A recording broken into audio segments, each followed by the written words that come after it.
Buenas noches, estimados estudiantes de cirugía, grupos B y D.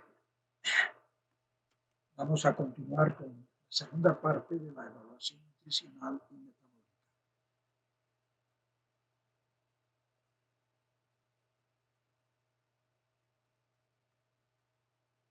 Vamos entonces a comenzar la evaluación nutricional y metabólica 2.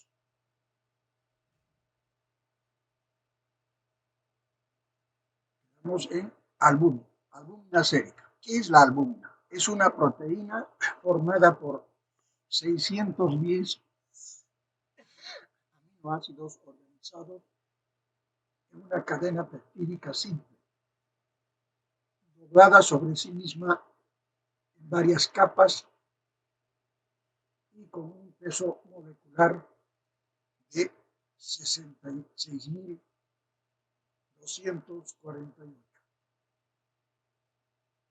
En un adulto normal existen unos 300 gramos de albúmina, 120 gramos en el espacio vascular, es decir, 42 gramos por litro, y 180 en el extravascular. En este último, unos 70 gramos, o sea, 30-40%.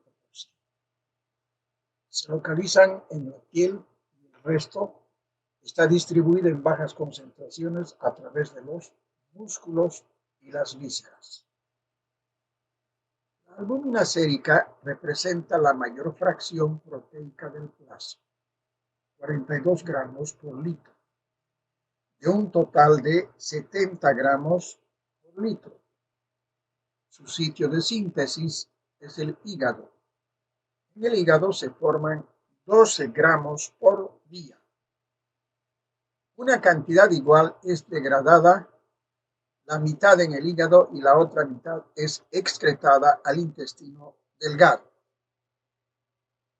El hígado sintetiza otras proteínas plasmáticas como las globulinas plasmáticas, la inmunoglobulina G. La síntesis de albúmina se lleva a cabo en los ribosomas unidos al retículo endoplásmico de los hepatocitos y llevada por esta vía hacia el complejo de Golgi, del cual sale en vesículas secretoras que se unen a la membrana plasmática antes de su secreción en el sinusoide. La albúmina cumple varias funciones en el organismo, a saber, primero, proveer presión oncótica. 2. Servir de transporte de nutrientes y mensajeros a las células. Y 3. Proteger el medio interno de sustancias tóxicas. ¿Qué es la presión oncótica? Las proteínas son las únicas sustancias disueltas del plasma que no difunden rápidamente en el espacio intersticial. La concentración de proteínas en el plasma es casi 4 veces mayor que en el intersticio, 7 a 7.5 gramos por 100 mililitros en el plasma versus 2 gramos por 100 en el fluido intersticial. La presión coloidosmótica plasmática es de aproximadamente 28 milímetros de mercurio. 19 milímetros de mercurio debido a la proteína y 9 milímetros de mercurio por los cationes.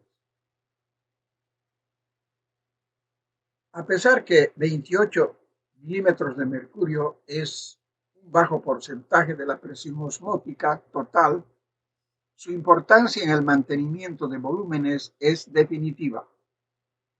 Como la presión osmótica es dada por el número de partículas activas en la solución y no por el peso molecular. La albúmina ejerce la mayor presión osmótica de todas las proteínas plasmáticas, hasta el 75%.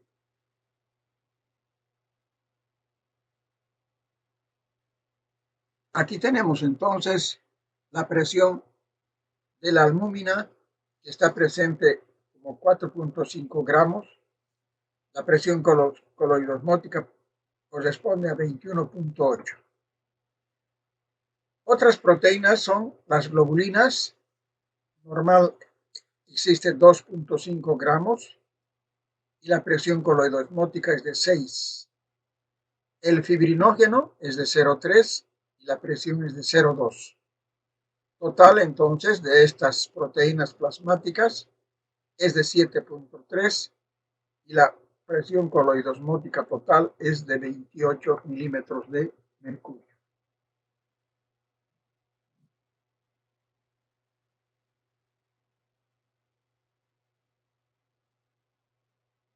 La albúmina como función de transporte. La albúmina tiene la función de transporte de sustancias orgánicas, de aminoácidos, de ácidos grasos, bilirrubinas, enzimas y hormonas. Todo eso transporte. ¿Qué pasa cuando hay hipoalbuminemia? La nutrición es el factor más importante que regula la síntesis de albúmina. La tasa de síntesis es dependiente de la oferta de aminoácidos al hígado. Una disminución de esta implica disminución de síntesis. Y solo después de un periodo de latencia se presenta un efecto compensador de reducción de la tasa de catabolismo, un intento de conservar el pool de albúmina en el organismo. La hipoalbuminemia por desnutrición es de aparición tardía. 3 hechos. Un pool relativamente grande, este debe ser reducido en una tercera parte antes que se presente hipoalbuminemia. Una vida media relativamente larga de albúmina es de 20 días. Y mecanismos de conservación, un catabolismo disminuido. La hipoalbuminemia en el preoperatorio. La hipoalbuminemia en el preoperatorio de cirugía mayor ha sido encontrada como factor ominoso en el pronóstico. Niveles séricos menores de 3.5 gramos por ciento implican una mortalidad aumentada. Muchos estudios han probado repetidamente el valor de la albuminemia como índice de medición de riesgo. La hipoalbuminemia depende de la baja ingesta proteica. ¿Cuáles son los niveles de albúmina? Una albuminemia de 3 a 3.5 gramos por ciento corresponde a un déficit leve. Una albuminemia de 2.5 a 3 gramos por ciento es un déficit moderado. La albuminemia menor de 2.5 gramos por ciento es déficit severo. Y la albuminemia menor de 1.5 gramos por ciento es críticamente bajo.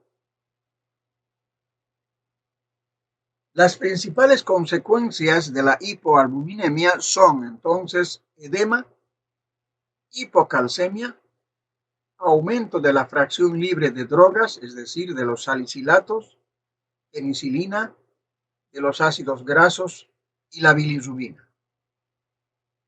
Se presenta diarrea, íleo, parálisis intestinal y mala absorción intestinal. Y esto sobre todo en cirugía, la cicatrización es deficiente de las suturas intestinales por la aparición de edema. No hay una buena cicatrización en las suturas. Transferrina. También es una proteína, es una glucoproteína sintetizada en el hígado, cuya función principal es ligar y transportar el hierro sérico. Su vida media es de 4 a 8 días y su depleción se ha acompañado de infección aumentada. En estos casos hay infección aumentada. Se puede calcular la transferrina directa o indirectamente midiendo la capacidad de combinación del hierro sérico. Así tenemos transferrina igual capacidad de combinación de hierro sérico multiplicado por esta constante 0,68 más 21. Lo normal es de 295 miligramos por ciento para la transferrina, 200 a 400 miligramos por ciento, y 250 a 350 miligramos de capacidad de combinación de hierro sérico. Lo normal, ya decíamos, es de 295 miligramos por ciento, para la transferrina 200 a 400 miligramos por ciento y 250 a 350 miligramos por ciento la capacidad de combinación del hierro sérico. La transferrina, decíamos, es una proteína de fase aguda negativa, cuyo comportamiento en las situaciones de estrés hipermetabólica es similar a la albúmina. La hipotransferrinemia se observa además de desnutrición en enfermedades hepáticas, infección crónica, neoplasia, sobrecarga de hierro y en la enfermedad renal. La transferrina no presenta ventajas sobre la determinación de albúmina, por lo que en general basta con la determinación de la albúmina.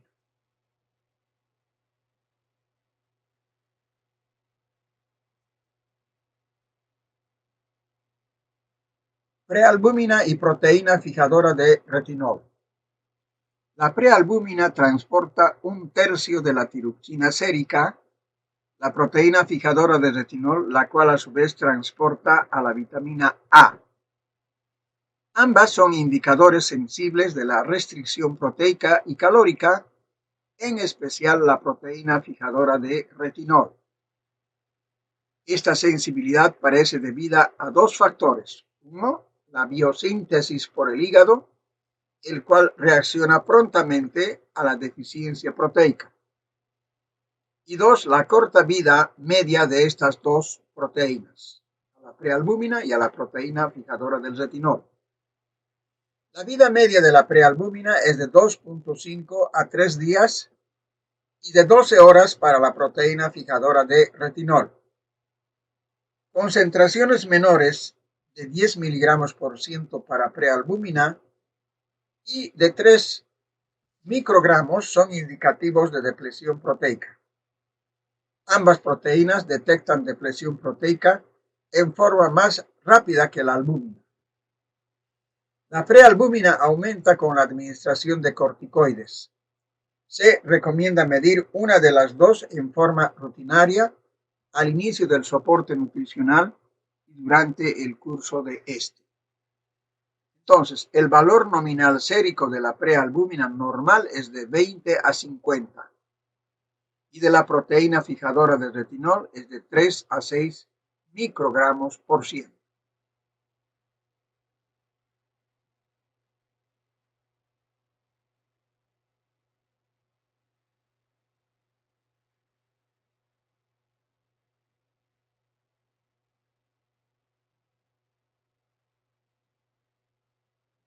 Valores de proteínas hepáticas de transporte. Con estos hallazgos se han desarrollado índices de pronóstico con base en factores nutricionales que incluyen los niveles séricos de albúmina como los presentados en la siguiente tabla. Aquí es lo normal: desnutrición leve, desnutrición moderada, desnutrición intensa. La albúmina normal es de 3.5 a 5 gramos por 100 mililitros. En la desnutrición leve de 3 a 3.5, en la moderada de 2.5 a 3 y en la desnutrición intensa menos de 2.5. La prealbúmina normal es de 15 a 40 miligramos por 100 mililitros. Miligramos, no gramos, miligramos. En la leve es de 12 a 15 miligramos.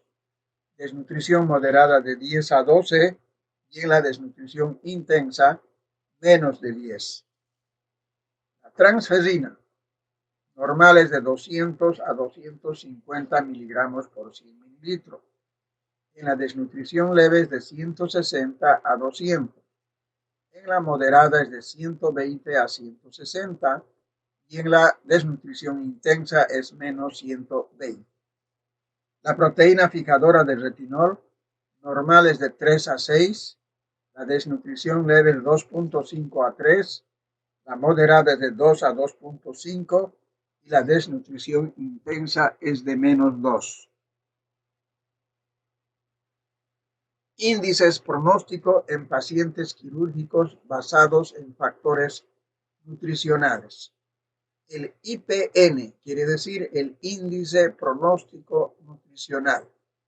El índice pronóstico nutricional es igual a 158, que es una constante, menos 16.6, o sea, por albúmina en gramos por ciento, menos 0,78, que es el perímetro tricipital en milímetros, menos 0,20 transferrina en miligramos por ciento, menos 5.8, que corresponde a las pruebas cutáneas de hipersensibilidad retardada.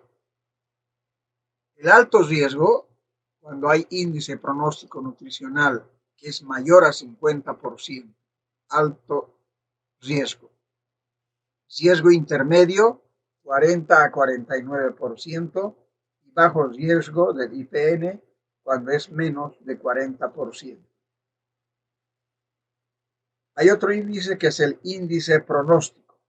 Índice pronóstico igual 150 menos 1.66, albúmina gramos por ciento, menos 0,78, perímetro tricipital en milímetros, menos 0,53, la capacidad de combinación del hierro sérico en micromoles por litro.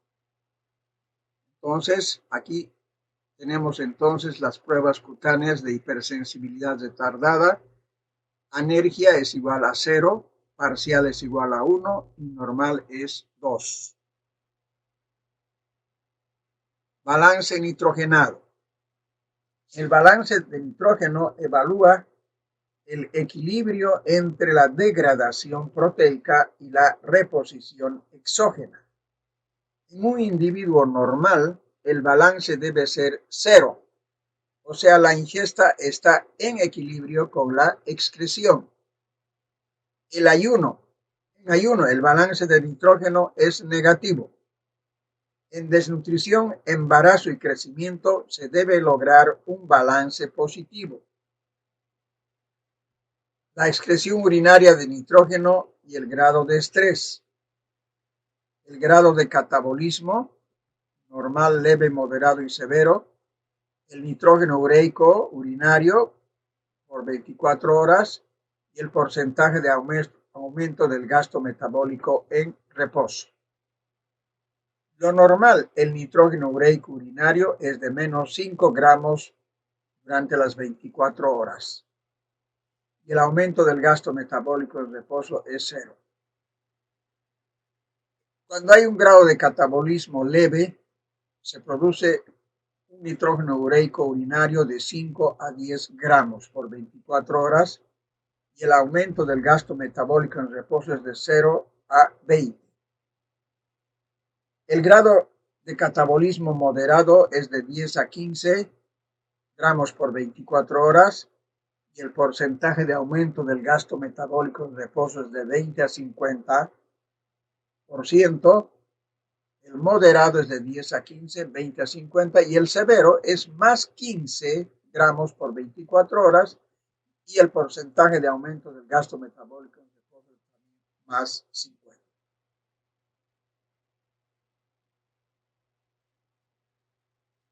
Recuento de linfocitos en sangre periférica. Recuento de linfocitos en sangre periférica. La malnutrición proteico-calórica es generalmente reconocida como la causa más común de inmunodeficiencia adquirida. En depresión proteica, el recuento de linfocitos está reducido y esta linfopenia ha sido repetidamente correlacionada con morbimortalidad aumentada en pacientes hospitalizados.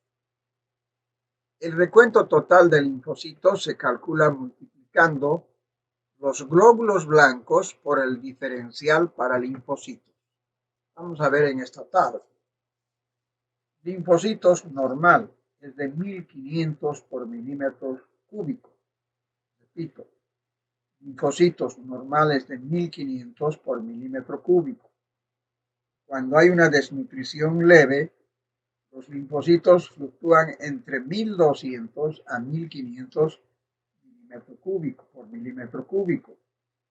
En la desnutrición moderada va de 900 a 1200 por milímetro cúbico. Y en una desnutrición intensa es de 900 milímetros cúbicos. Entonces, decíamos que el recuento total de linfocitos se calcula, recuento total de linfocitos igual entonces al número de leucocitos por el porcentaje de linfocitos.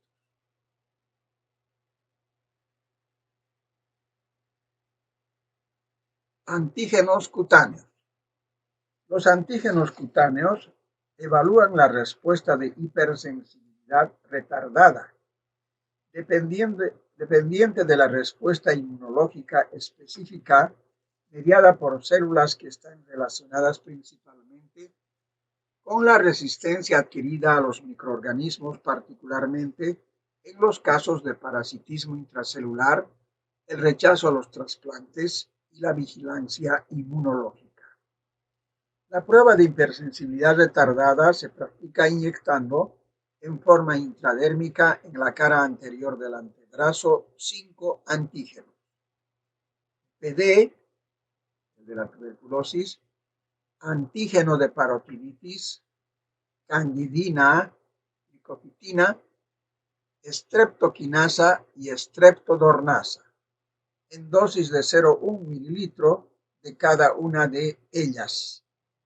La reacción es clasificada como positiva cuando se produce una induración de 5 milímetros o más en las lecturas a las 24 y 48 horas.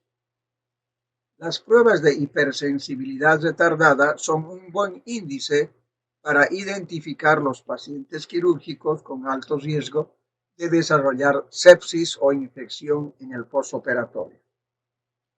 La anergia o falta de respuesta a estos antígenos, además de la malnutrición, tiene otras causas que deben tenerse en cuenta.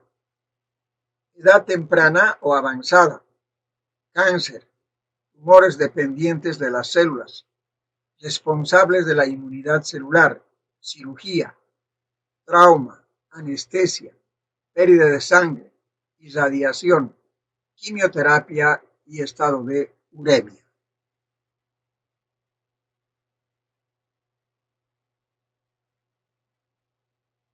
Estudio de la composición corporal. Técnicas de determinación de la composición corporal. Estudio de la composición corporal para la evaluación nutricional. El organismo puede considerarse compuesto por la masa celular corporal o parte viva del organismo que se reúne todas las células de este, rodeada de un medio interior líquido, el líquido intersticial, soportada por una estructura de sostén, el esqueleto, el tejido cartilaginoso y el tejido conectivo, y con un depósito de reservas energéticas en forma de grasas, el tejido adiposo. Las técnicas van la antropometría, que evalúa la grasa y la masa muscular regional, es barato, inocuo y las medidas son rápidas y frecuentes. Las desventajas son que puede haber error del observador, baja precisión en el obeso y hay errores interindividuales. La impedancia es la estimación del volumen del fluido corporal, es barato también, inocuo y las medidas rápidas y frecuentes. El error está en el grado de hidratación y edema, la contribución desproporcional de varios segmentos corporales y puede no ser válido para los obesos. La interactancia infrarroja, barato e inocuo, puede no ser válido para obesos. También la medida aislada no refleja la grasa total. Análisis de activación de neutrones. Mediante el análisis de activación de neutrones se divide al cuerpo en varios compartimientos o obteniéndose mejor información de la composición básica del cuerpo. Puede determinarse el calcio, potasio y nitrógeno, usándose este último como índice del contenido proteico. Esta técnica requiere importantes cantidades de radiación. Estima los cambios en la masa corporal de pacientes con fallo multiorgánico. Su uso es escaso debido a las dificultades que implica. La impedancia bioeléctrica, esta técnica consiste en hacer pasar una corriente alterna de baja frecuencia, que está entre 800 a 50 Hz, a través de dos electrodos, uno aplicado en la mano y el otro en el pie, y medir la diferencia de potencial entre ellos. Esto nos dará una estimación de la resistencia corporal o impedancia. La corriente se transmite a través del agua y componentes electrolíticos del tejido magro. A partir de una serie de ecuaciones que relacionan edad, altura, sexo, se convierte la impedancia en una estimación del volumen de agua corporal. Supuesta la fracción de hidratación del tejido magro, se calcula la masa magra. El cálculo del tejido no magro se realiza por una simple resta una vez conocido el peso corporal total. Técnicas de determinación de la composición corporal. Potasio corporal total. La natural emisión de isótopos emitida por el potasio 40 puede medirse in vivo usando un contador corporal para dar una estimación del potasio corporal total y de esta forma medir la masa magra. El potasio está presente solo en el tejido magro y en mayor proporción en el músculo. Las concentraciones de potasio varían con la edad y la adiposidad, pero la literatura refiere una disminución de potasio cerebral en la malnutrición energético-proteica. Agua corporal total. La medición del agua corporal total es útil si asumimos que el tejido graso es anhidro y que el tejido libre de grasa está hidratado. La masa tisular magra se calcula a partir del agua corporal total y esta se determina a partir de diluciones con deuterio, obteniéndose entonces agua marcada. Absorciometría.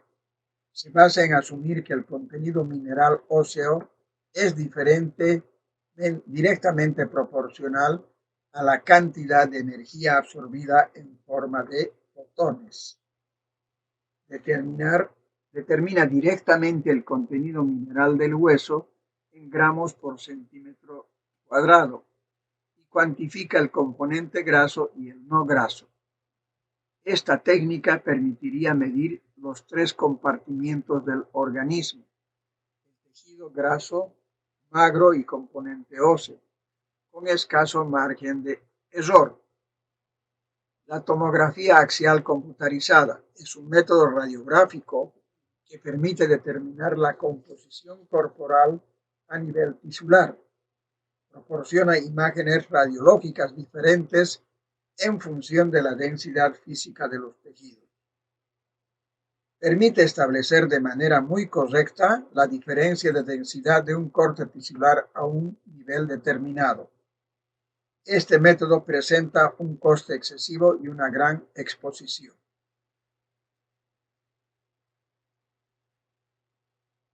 Técnica de determinación. Otra técnica, la ultrasonografía. Se basa en la aplicación de ondas ultrasónicas perpendiculares a la superficie de la piel en las interfaces tisulares del punto seleccionado para su medición.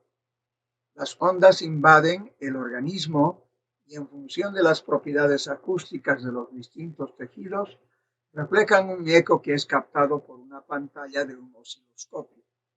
Su eficacia es similar al de la TAC y la medición de los parámetros antropométricos, siendo estos más baratos y fácilmente realizables. En sí lo que se intenta es valorar la grasa corporal. Caso distinto sería la valoración de la masa muscular, ya que los parámetros antropométricos consideran tanto al brazo como al húmero como círculos perfectos. La resonancia nuclear magnética es una técnica segura no invasiva que permite medir directamente la composición corporal. Está basada en la capacidad que tienen algunos núcleos, protones y neutrones, para absorber energía de radiofrecuencia cuando son sometidos a la influencia de un campo magnético. Permite la obtención de imágenes topográficas y análisis espectrómetro in vivo. Isótopos estables puede tener importancia en el futuro. Requerimientos de nutrientes. A ver, un ratito. Plan de manejo nutricional. En primer lugar, se debe realizar la evaluación en el preoperatorio.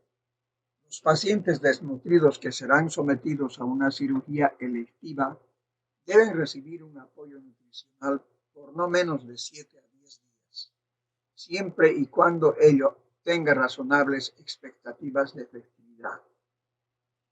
Cuando la cirugía es de relativa urgencia, ella no se debe posponer, como tampoco cuando se demuestre que a pesar de un aporte nutricional teóricamente suficiente, el paciente no alcanza índices de mejoría nutricional.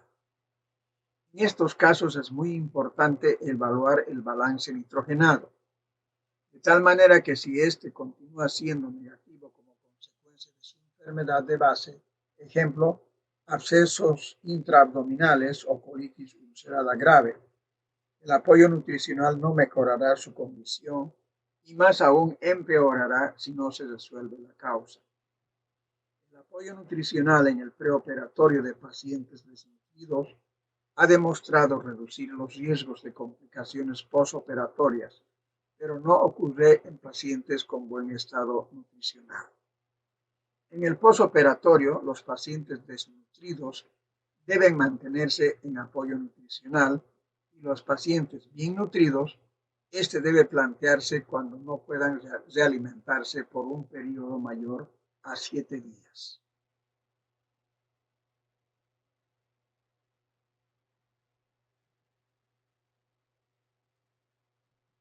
Requerimientos de nutrientes. Los requerimientos de nutrientes deben ser analizados considerando el objetivo nutricional, recuperación o mantención del estado nutricional y la tolerancia individual a los aportes. Así, las recomendaciones de aporte pueden ser limitadas en proteínas, insuficiencia hepático-renal, carbohidratos diabéticos o en los lípidos, o sea, en las dislipidemias. La proporción de los nutrientes energéticos actualmente recomendada es que carbohidratos sean 60%, grasas 30% y las proteínas 10%. Las calorías. El gasto energético en reposo habitualmente se estima en 20 a 25 calorías por kilogramo de peso real o por kilogramo de peso aceptable en obesos o en presencia de edema. En pacientes hipercatabólicos se eleva a 25 a 30 calorías por kilogramo de peso en los hipercatabólicos. Para mantención debe administrarse esa cantidad y si se pretende un balance calórico positivo, aumentar un 50% adicional. Los pacientes, y especialmente los desnutridos, toleran mal las sobrecargas calóricas, de tal manera que no es recomendable superar las 30 o 35 calorías por kilogramo de peso al día. Ellas se deben administrar en forma balanceada, un 15 a 20% como proteínas o aminoácidos, un 40 a 60% como carbohidratos y el resto como lípidos. Recordar que las equivalencias calóricas son las proteínas o aminoácidos dan 4 calorías por gramo, los carbohidratos dan 4 calorías por gramo, la glucosa intravenosa da 3.4 calorías por gramo y los lípidos, aceites, grasas, da 9 calorías por gramo. Las emulsiones de lípidos intravenosos al 10% da 1 calorías por mililitro y al 20% da 2.1 calorías por mililitro.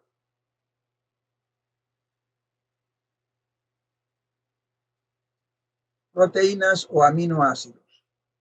Los requerimientos de proteínas son equivalentes a las pérdidas externas cuando no existen necesidades adicionales, las cuales se reducen a 3 circunstancias: crecimiento, desnutrición proteica y embarazo.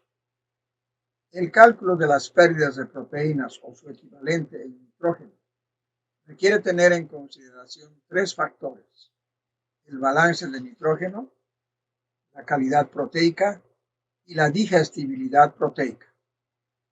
El balance de nitrógeno es el resultado de restar el nitrógeno excretado del individuo.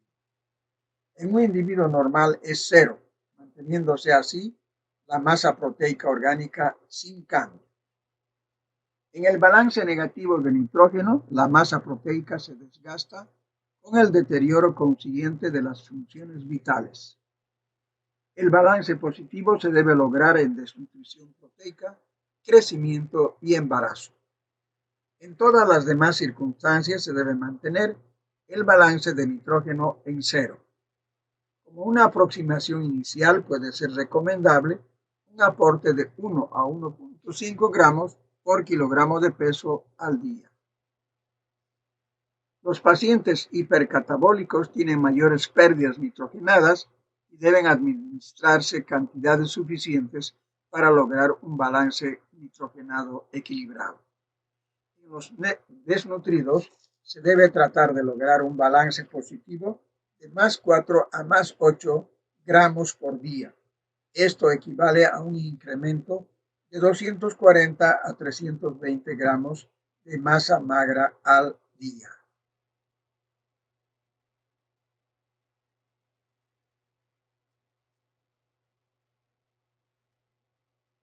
Los requerimientos de proteínas, sujetos entonces al balance nitrogenado igual, el nitrógeno ingresado menos las pérdidas de nitrógeno. El nitrógeno ingresado es igual a las proteínas o aminoácidos, que serían igual en gramos a 6.25. Las pérdidas de nitrógeno ureico urinario de 24 horas, gramos más 4. El nitrógeno total urinario de 24 horas en gramos más 1 en la nutrición parenteral. O más 2 en nutrición oral o enteral. ¿Cuáles son los aminoácidos esenciales y no esenciales? La calidad y digestibilidad proteica. Las proteínas son retenidas para su utilización en el organismo dependiendo de su calidad, la que a su vez está definida por su contenido de aminoácidos esenciales, los cuales no pueden ser sintetizados por el organismo. Los demás pueden ser sintetizados, aunque algunos de ellos son considerados esenciales en ciertas circunstancias. Aquí tenemos entonces los aminoácidos esenciales en todas las condiciones: valina, isoleucina, leucina, lisina, metionina, triptófano, fenilalanina y treonina. Los no esenciales son la alanina, el ácido glutámico, la prolina, el ácido aspartico, la serina y la aspargina. Y aquellos que tienen ciertas condiciones esenciales son la histidina, la arginina, la cistina, cisteína, la tirosina, la glutamina y la glicina.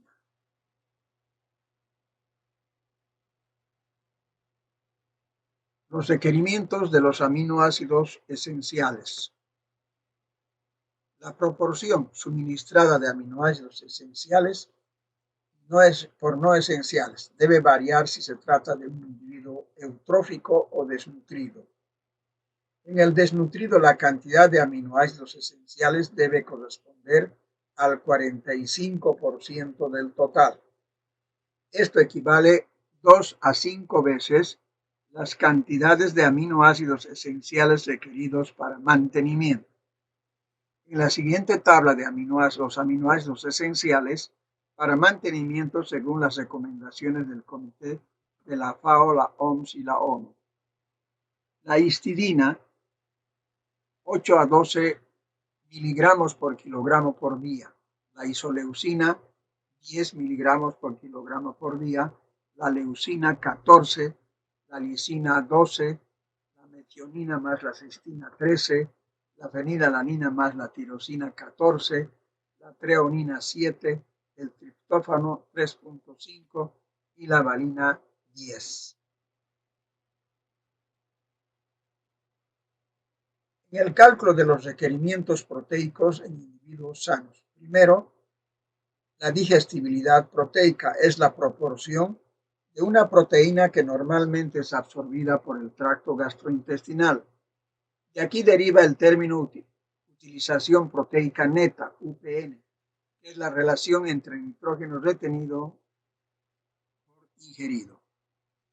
Cálculo de los requerimientos proteicos en individuos sanos. Conociendo los factores descritos, exteriormente se puede entender la forma de calcular las necesidades proteicas. Existen dos maneras: el método factorial y el balance nitrogenado. El método factorial tiene en cuenta las pérdidas obligatorias de nitrógeno, que son de 54 miligramos por kilogramo por día. El coeficiente de variación, que va de 10 a 15%, las pérdidas de aminoácidos libres en la orina, que es el 10%, la digestibilidad es variable para cada tipo de proteína y depende también de la calidad proteica. 0,65 por 100 sobre 80 igual 0.812 gramos proteínas por kilogramo por día. Los primeros puntos suman entre 80 y 95 miligramos de nitrógeno por kilogramo por día, o 65 miligramos de nitrógeno por kilogramo por día. Y de este punto se puede partir para aplicar los dos últimos. Ejemplo, proteína con 80% de digestibilidad y 70% de calidad. Por digestibilidad, la dosis debe ser. Según estos cálculos, que consume una proteína con digestibilidad de 80% y 70% de calidad requiere 1.16 gramos por kilogramo por día.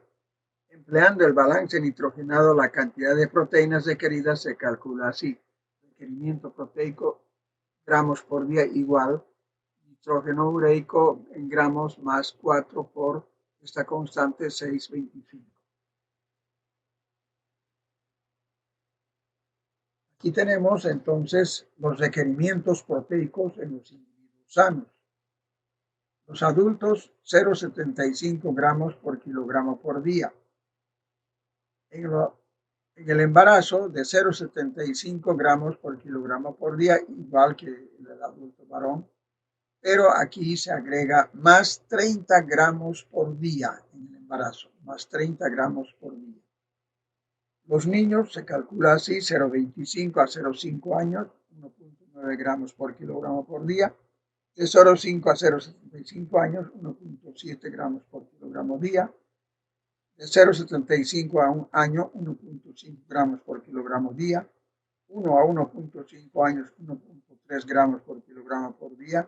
Y de 1,5 a 2 años, 1.2 gramos por kilogramo por día.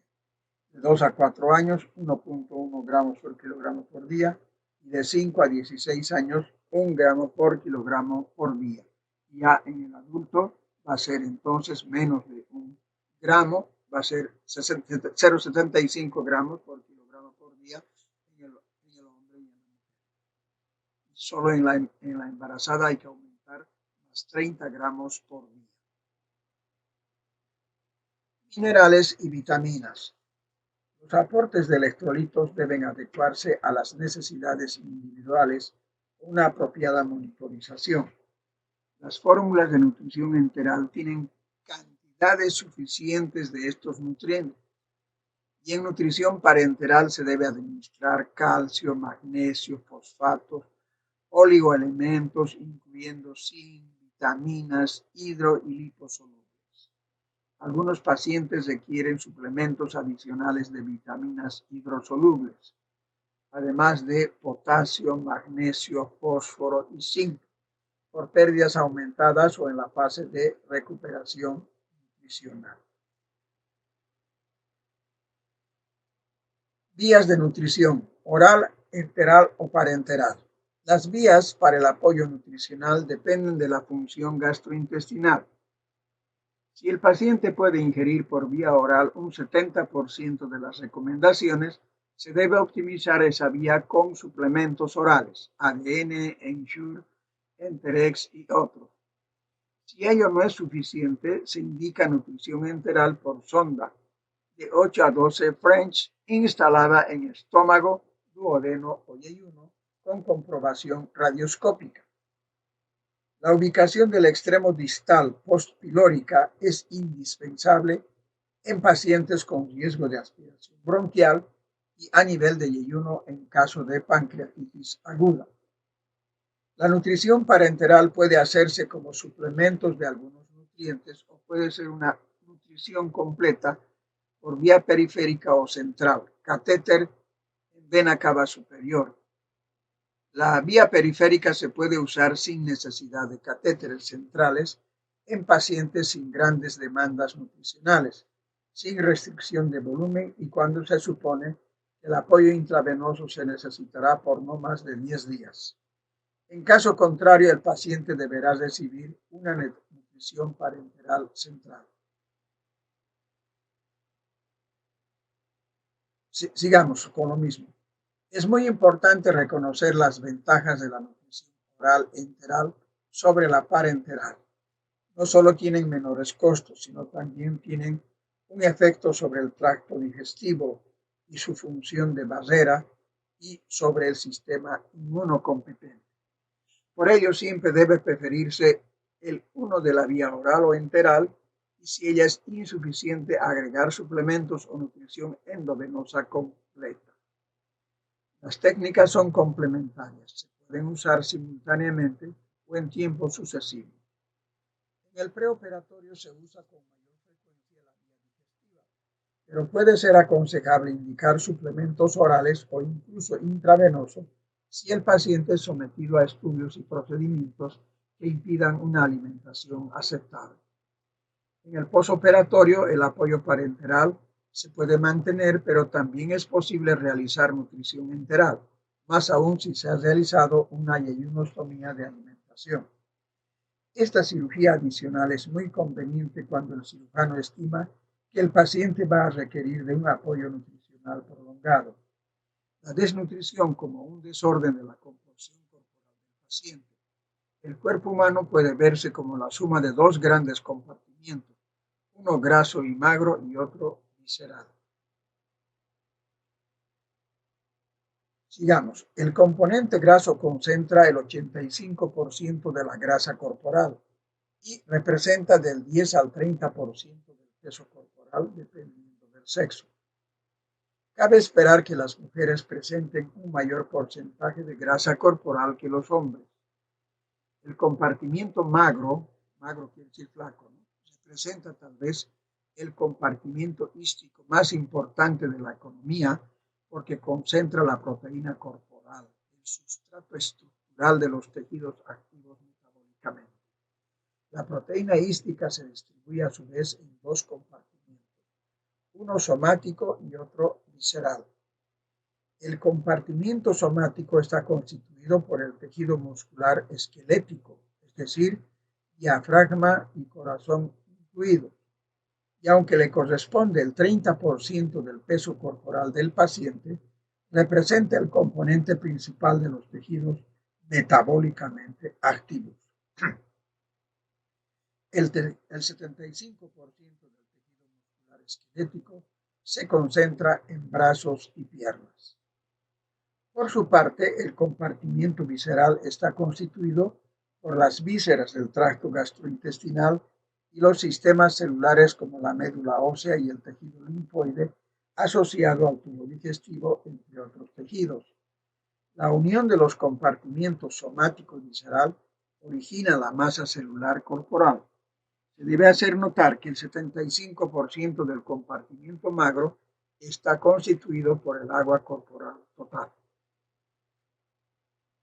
La desnutrición produce cambios significativos de la composición corporal del paciente. Aunque estos cambios son pronunciados en el compartimiento graso, son aún más profundos en el magro, y en especial en la masa celular corporal. La pérdida de más del 40% de este compartimiento es incompatible con la vida. La pérdida entonces de más del 40% de este compartimiento es incompatible con la vida. La reducción del compartimiento magro como consecuencia de la derivación nutrimental crónica o estados hipercatabólicos indica la incapacidad creciente de la economía para utilizar energía a fin de sostener las funciones vitales del organismo. Por ello es necesario entender la desnutrición energética nutrimental como un desorden de la composición corporal del paciente. Tejido graso, masa celular corporal, contenido de potasio, proteínas plasmáticas y agua extracelular. Muchas gracias. Eso corresponde al tema de hoy. En la próxima clase continuaremos con el avance de materia. Muchas gracias.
por favor, vayan aprendiendo la composición química de estas soluciones.